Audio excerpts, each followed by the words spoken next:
Doctor Bidhanchandra রায়কে শ্রদ্ধা জানিয়ে বিশেষ অনুষ্ঠানের আয়োজন করল মানকরের মঙ্গলম। মানকর কলেজের সভাগৃহে এই বিশেষ অনুষ্ঠানের আয়োজন করা হয়। সেখানে এলাকার চিকিৎসকদের পাশাপাশি সম্মান জানানো হয় আশাকর্মীদের। অনুষ্ঠানে বক্তব্য রাখেন মানকর কলেজের অধ্যক্ষ সুকান্ত ভট্টাচার্য। সংগঠনের পক্ষে মলয় শুক্ল বলেন, সমাজে চিকিৎসকদের অবদানের কথা চিরস্মরণীয়। বর্তমান চিকিৎসকদের পাশাপাশি মানকরের প্রথিতযশা চিকিৎসক অজিত কুমার দত্তকে অনুষ্ঠানে স্মরণ করা হয়।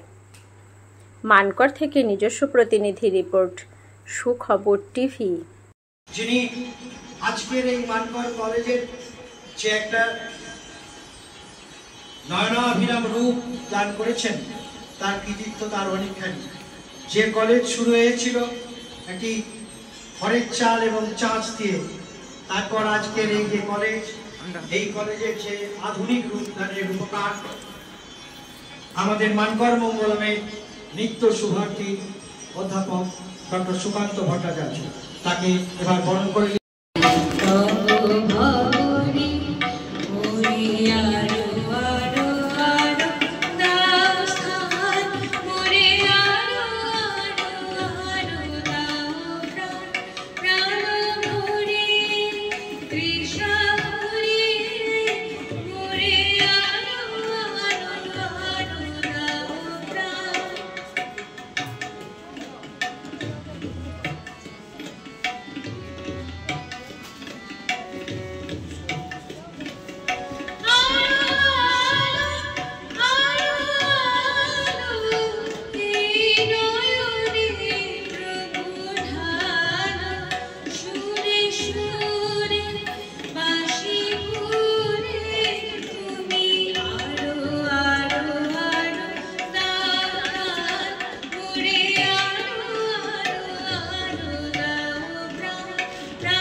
পরিচিত মানুষ,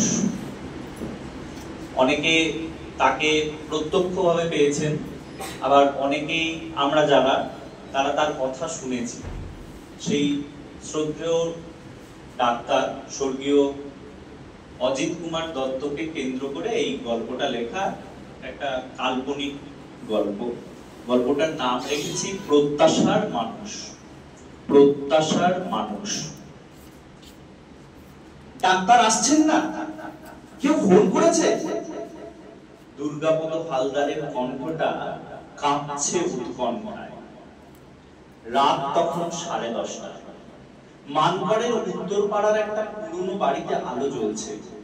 ভেতরে রুগ্ন হয়ে শুয়ে আছেন দুর্গাপদর স্ত্রী মধুবালা।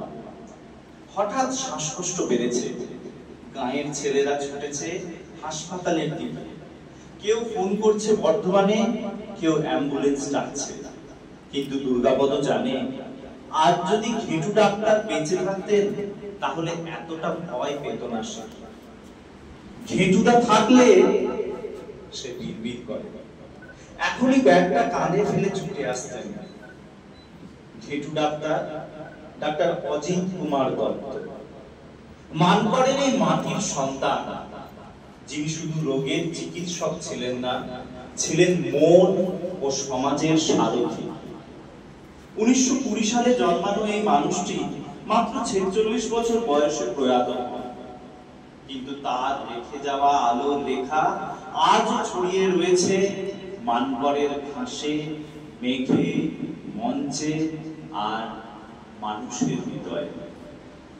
স্কুলে যাওয়া ছোট ছেলে মেয়েদের গায়ে হাত বুলিয়ে বলতেন, ভালো করে পড়ো, বড় ডাক্তার ইঞ্জিনিয়ার হতে হবে না, ভালো মানুষ হও। গ্রামে কেউ থিয়েটার করতে চাইলে প্রথম ছুটতেন ঘেটু ডাক্তারের কাছে। বাজেট কোথায় পাবো? ও ঘেটু ডাক্তার আছে না, এই বিশ্বাসে নাটকের মঞ্চ তৈরি হতো। একবার তো নিজেই নাটকে সন্ন্যাসীর চরিত্রে অভিনয় করলেন। দর্শক ভুলে গেলেন তিনি ডাক্তার, শুধুই ঘেটু সন্ন্যাসী। রাত তখন 11টা।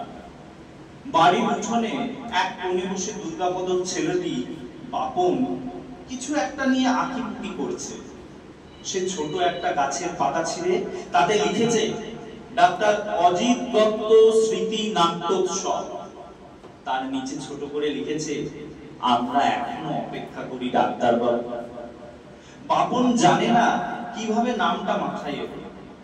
হয়তো মাস্টার মশাই হালিম কাকার কাছে শুনেছিল, হয়তো তার বাবার মুখে বারবার ঘেটুদার নাম শোনার অভ্যাসে তার মনেও সেই ডাক্তার বাবুর ছোঁয়া গেঁথে আছে। ভোর 5টা। মধুবালা এখন অনেকটাই সুস্থ। ডাক্তারের গাড়ি এসে পৌঁছেছে বর্ধমান থেকে। তবে দুর্গাপদর চোখে জ্বর। সে বিছানার পাশে স্ত্রীর হাত ধরে বলল, তুমি জানো ঘেটুদা থাকলে ওই গেটের কাছেই দাঁড়িয়ে থাকতেন আগে থেকে। আমাদের মুখ না দেখেই জেনে যেতেন কাকে কি দরকার। এমন মানুষ হয় না। মধুবালা মাথা নাড়ে। তার চোখে তখন শুধু কৃতজ্ঞতার আর এক গভীর শূন্যতা।